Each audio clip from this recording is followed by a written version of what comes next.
Guruve Gaurachandraya Radhikaya Dadale Krishnaya Krishna Bhaktaya Tadabhaktaya Namo Namaha Vanchakalpatarubhyascha Kripa Sindhu Vayevacha Patitanam Bhavanebhyo Vaishnavebhyo Namo Namaha Jaya Shri Krishna Chaitanya Prabhu Nityananda Shri Advaita Gadadhara Shivasari Shri Gaura Bhaktavinda Hare Krishna, Krishna Krishna, Hare Hare, Hare Rama, Rama Rama, Hare Hare. Dandavat Pranam devotees. So this morning I'm not really answering a particular question, but just having a discussion with someone the other day. I'm just doing some reflection on that discussion and just speaking out about trying to understand perhaps something that comes up in the unfoldment process of every devotee from time to time, and that's how to reconcile things related to our particular karmic package that we have now and the idea that we are pursuing our absolute and true spiritual identity. So first, there should be some clarity in terms of the siddhanta, in terms of the philosophical conclusions about the nature of the particular body, mindset, and everything that we have in a particular lifetime. So in the third canto, Srimad Bhagavatam, I believe it is, Karmana Dhaivana Natrena Janto Deho Papatye, Stri Uttapraveshta Pumsam Reta Karanasaya. So Kapila Devan, talking to Devahuti, mentions that from one life to another, the living entities, by their karma, dhaivana, and natrena, means their actual activities and their destiny. So here destiny, dhaivana, natrena, really refers to the culmination of activities performed and desires that one has. The synthesis of those two things produce from one life to another a particular personalized karmic package that the soul, encased in the subtle body, obtains life after life. So let me say that again. So the soul, we know its conditioned nature is that it is enveloped in gross and subtle bodies. When each gross body reaches its time limit, so to speak, and we give up that one body, the subtle body still encases the soul, and it carries the aspirations, the previously performed activities, our karma, and it then enters into the next karmic unfoldment. So it goes into the next life carrying those conceptions, those activities, those desires, and everything else, and it produces exactly a manifestation of the culmination of those things. That becomes the physical, mental condition that every jiva finds themselves in one lifetime after another. Beyond that cyclic activity of the subtle body and our desires and previously performed activities is the foundational element of the nature of considering ourselves something other than our actual spiritual identity. So I'll get into that a little more when I talk about spiritual identity. But essentially, the ahamkara really means I am the karana and karata. Karana means the cause, and karata means the doer. So I am the cause and the doer of the activities that I find myself in a particular karmic dispensation, for lack of a better word. I am the person who creates that. I am the doer. Of course, by Bhagavad Gita, we know that this is a falsehood. This is why this presentation is called, or ahamkara is synonymous or called false ego, because it's a false foundational understanding of who we are. I am neither the doer nor the cause. And this is confirmed in Bhagavad Gita. What is that verse? Prakriti kriyamanani gunaya kamani savasha ahamkara vimudatma kartahamiti manyate. That we think we are the doer and the cause of our existence and activities, but in fact, it's being carried out by the functions of material nature in relation to the karmic package of every jiva. So the jiva is not actually the doer and the cause. When you have this ahamkara, that is the nature of conditional life. Ahamkara means conditioned life, because you need a place where that can be accommodated. It can't be accommodated in the spiritual dimension.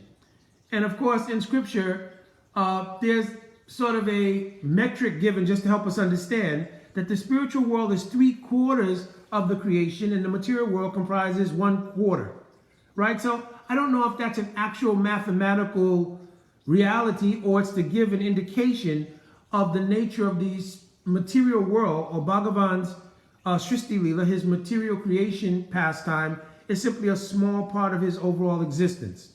That's probably more the accurate analysis of that. At any rate, in that 3/4 or the spiritual dimension, the false identity and false conception can't be accommodated. There are no bodies there that can accommodate us thinking ourselves to be the cause and the doer and the enjoyer, bhoktatva, that we are the enjoyer also. There's nothing in the spiritual world that, there's no forms or anything that can accommodate that false reality. I shouldn't say false reality, that doesn't make sense. That false ideal, right? So the Srishti Leela of Bhagavan, means the creation pastime of Bhagavan, creates a place where that can be played out. So that ahamkara can find its facility to exist in this material creation. So the false ego then becomes a foundation. From one body to another, a particular upadi is given. An upadi means a designation. So that designation is itself the manifestation of your activities from previous lives and your desires. So you come into a particular type of body, in a particular family, in a particular place, with a particular mental and subtle psychological makeup, right? So all of those things, right, then produce an upadi, right? So a contemporary word for that is whatever your intersectionality is, right? There's a contemporary word now. You have an intersection of being this, and this, right? And it has application to social understanding. So, but I'm dealing with the point now, what that intersection is actually is your particular upadi, right? So there's a ahamkara, which is the foundation, and that ahamkara, even beyond that ahamkara, is the foundational thing called avidya, right? So avidya means the lack of knowledge of who I am. Avidya. Vidya means knowledge. Avidya means not having knowledge of who I am, or ignorance. That ignorance then can give rise to ahamkara. Ahamkara gives rise to a particular upadi. Now, whatever upadi you have in a particular life, we identify with that vicariously from the position of the soul. We identify with that and we accept, this is me, this is my mental makeup, this is my physical body, this is etc., etc.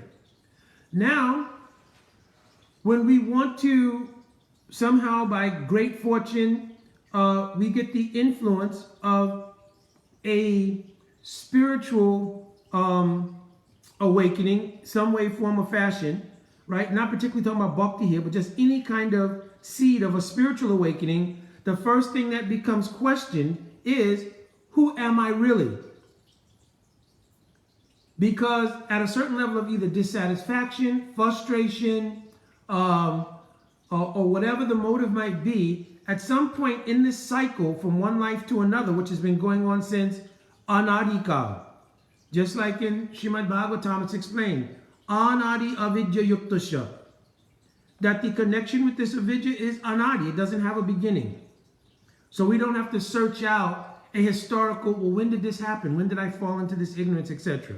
Bhagavatam clearly says that there is no beginning to this avidya.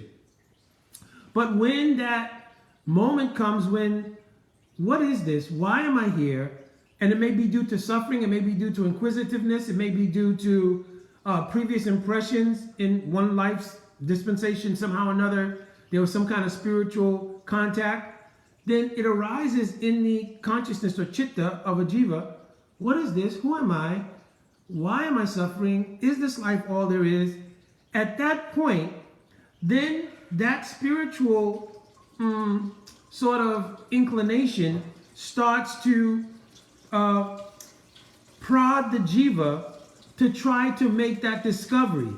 And at that point, there arises a initial dichotomy of, well, I feel like I'm this body, I feel like I'm all the things involved in this karmic package, but somehow or another, I know there must be something else.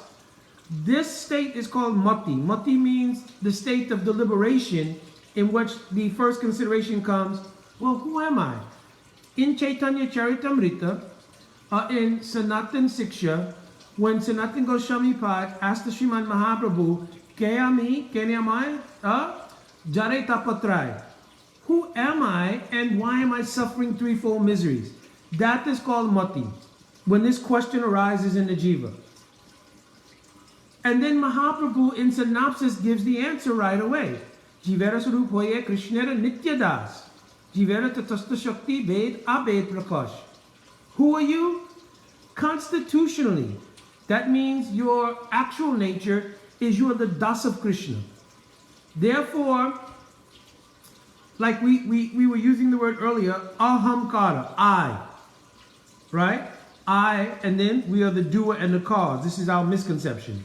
But actually, Mahaprabhu was saying, by constitution, one sees oneself as das of Krishna. That's the actual identity.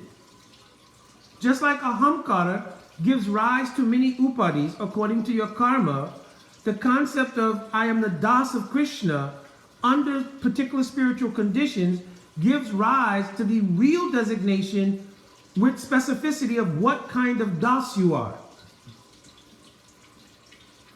Beginning all the way from Atma Ananda means I'm just not the material body, to the realization of Brahmananda. I feel myself to be part of the spiritual energy of Bhagavan. I don't have a particular or specific identity, but I'm part of the overall spiritual energy. This is called Brahmananda, and it's related to those who have merged is always the word we use, but Srila Baladev Vijayabhushan Prabhu and our acharyas have been very clear. The jiva cannot actually merge into Brahman. That's why it is called sayuja. Yuja means to bind something. Sa means like along with. So we're existing along with the spiritual effulgence of Bhagavan, the Brahma Jyoti, and there's a sense of not having any specific identity spiritually and no material designation that gives rise to a feeling of Brahma Ananda, because that effulgence is full of bliss potency, right? So let me back up one step here. In Atma Ananda, there's simply the absence of misery. It is called Dukkha Pratiyogito. I've explained this on so many different tapes. Jiva Goswami Pad and Paramatma Sandarbha has explained this. So this Dukkha Pratiyogito, the absence of misery, is the state of not having identification with the material body or the material world. I am the Atma, I'm not this material body, right? I am a spirit soul. But that state doesn't give rise to actual spiritual enjoyment. It gives rise to the absence of material misery. But Brahmananda, or existing in the effulgence of Bhagavan, though there's no specific spiritual identity, there's the experience of the bliss feature within the effulgence of Krishna's body. So that is called Brahma Ananda, right? One taste, Brahmananda. The beauty and the bliss of being associated with the effulgence of Bhagavan's body.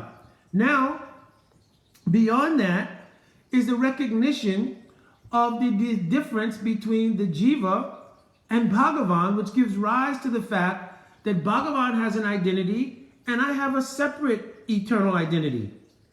Therefore, there's a relationship. that gives rise to a feature of dasatwa that is, I am the servant and Bhagavan is the master. In that sense, the first indications of what is called Seva Ananda arise. Bhagavan is my master, I am the servant, I want to serve. That is called Seva Ananda. That is superior to the bliss tasted in Brahmananda. Then, in the idea of Sevananda, according to the particular manifestation of Bhagavan, whether it is Aishwarya feature of Bhagavan, like Sri Narayan, even realization of the Paramatma or Antayami, or Narayan, or any of the Narayan Vilas Murtis, right? Or any of the Lila avatars in which Aishwarya is present, Narasimha Bhagavan, Kurma Bhagavan, Varaha Bhagavan, right? That mood of Seva Ananda is very, very tasteful. Beyond that, there's the specificity of the mood of serving Bhagavan in a feature like Sri Ramchandra Bhagavan. Still, there's a mixture of Aishwarya and Madhurya, because in service to Sri Ram, you have the possibility of Gaurava Sakya Ras, for instance, and Vatsalya Ras is present also there. You understand? So Gaurava Sakya Ras means like the feeling that Babijin had towards Ram, or Sugriva had towards Ram. The feeling that Hanuman has towards Ram is a pure Dasya Ras. Ram is my master, I am his servant. Babijin, Sugriva, others, they had a kind of friendship, but understanding he's Bhagavan. And of course, Kausalya, Sumitra, and Kaikeyi, they had motherly affection towards the Lord, so Vatsalya Prem is present there. So if you unfold that even more, and the ideal of your worship is Shri Krishna, especially Shri Krishna in Braj, it gives rise to a fullness of specificity of an identity in Seva Ananda, like Sakya Rasa with Visramba means intimacy, also Vatsalya Rasa, but this Vatsalya Rasa absent of any Aishwarya, or that Aishwarya is covered by Madhurya or sweetness. Then it gives rise also to Madhurya Rasa, meaning gives rise to the idea of lover and beloved beyond the restrictions of Dharma like it existed in Ram Leela. So in this way, the Ananda grows in each different level of experience. So in our spiritual identity, this whole realm is opened up. But my original point in this discussion was in the beginning, because of the years and years since time without beginning of impressions of material identity and relationship to our particular karmic package in terms of this body, then sometimes the dichotomy arises of, when we're in the stage of unfoldment, that is, of how much affirmation we give to being the material body and how much affirmation we give to being our spiritual identity. And sometimes the balance of those things can become a little confusing. Of course, Srila Vishwanath Chakravarti Thakurpad, in writing one grantha, one book, Madhurya Kandambini, has done an excellent job in describing this psychological phenomenon of unfolding in bhakti, because he describes various stages that you go through in which that dichotomy exists. Like, I'm still having so much impression from my upadis and my ahamkara coming from material existence. At the same time, I'm genuinely trying to unfold by sadhana and a sangha of Vaishnavas. I'm trying to unfold in spiritual life.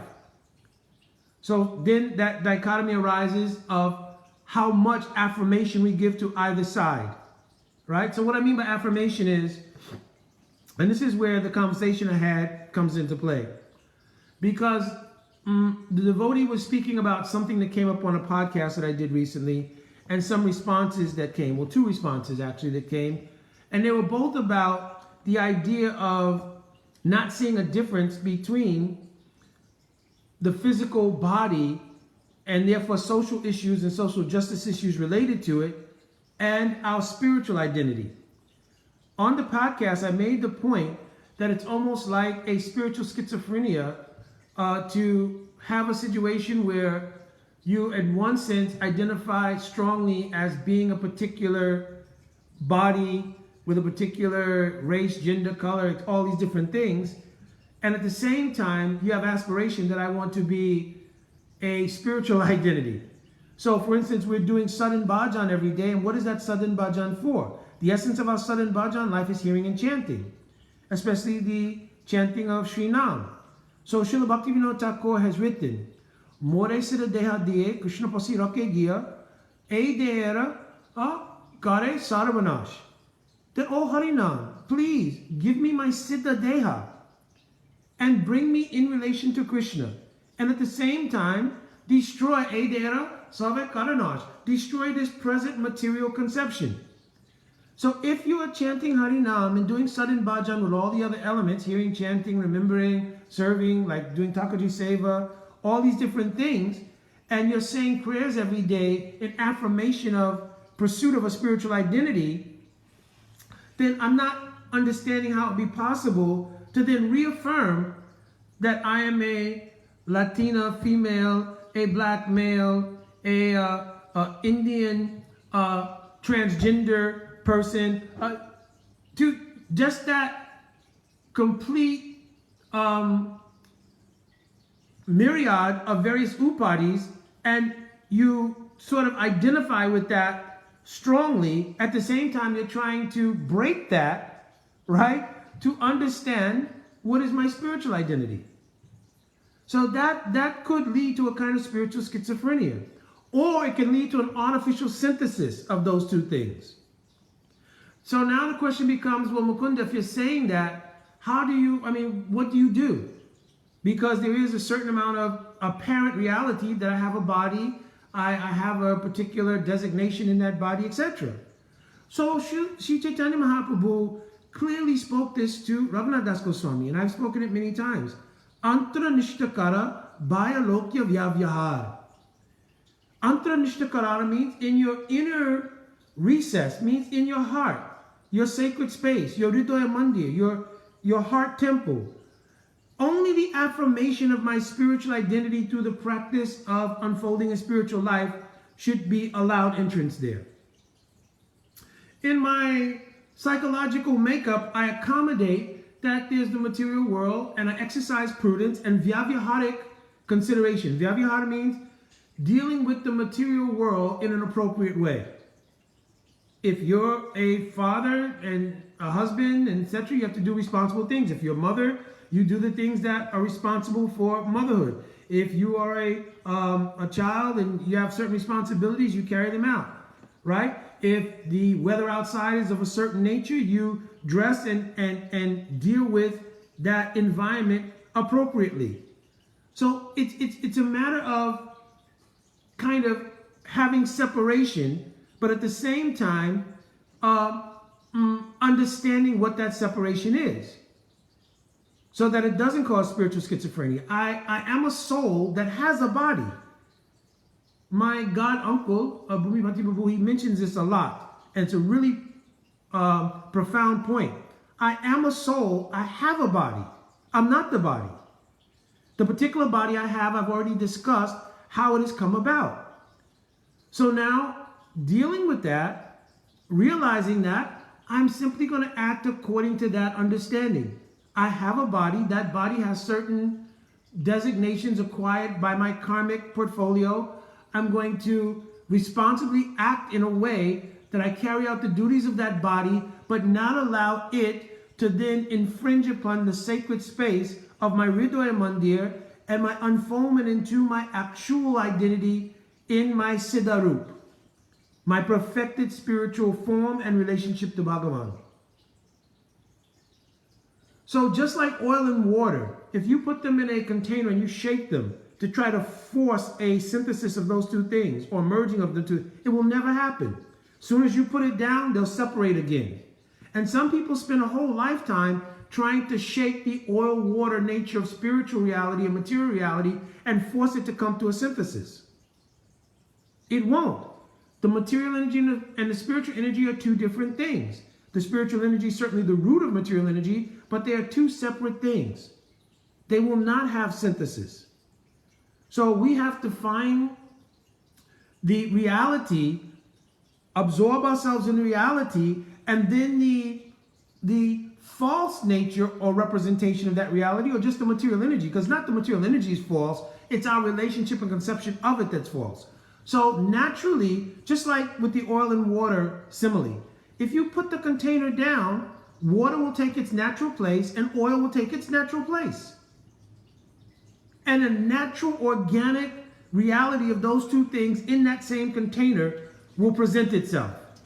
So if we stop shaking the container of our consciousness to try to forcibly synthesize material and spiritual, and simply concentrate on the reality, the spiritual reality, naturally the element of material life will take its place in a proper way and won't interfere with our true spiritual unfoldment. So I wanted to bring that up because I had a conversation with someone. It wasn't a question really, it was just a conversation. Nor was there a plan for me to answer this on Facebook Live or anything, but I'm just bringing it out as a discussion because there is, to a greater degree than I've seen before, it seems like sometimes an attempt to try to do that forced synthesis thing with material and spiritual energy. And that also that idea of simultaneously being in pursuit of pure spiritual identity and at the same time affirming my material bodily designation, which it's not tenable to me to reaffirm my material identity over and over again through various things, and at the same time have effective pursuit of my true spiritual identity. I have to let the natural state of material existence be where it is, and be prudent and vyavyaharik, as Mahaprabhu said, bayalok vyavahar, be prudent and appropriately deal with the material, including my upadis and so forth, and I have to try to give up this ahamkara and accept the real identity of dasatwa and pursue the specificity of that dasatwa in regards to bhakti yoga. Okay? So I meant for this to be short because I'm also in the process of trying to get ready for the noon offering here. All right, Dhanavad, Pranam, devotees, Vanchakalpa Turubhyascha, Vipashindavevacha, Patitanam Pavanebhyo, Vaishnavebhyo, Namo Namaha. Jai Radhe Radhe.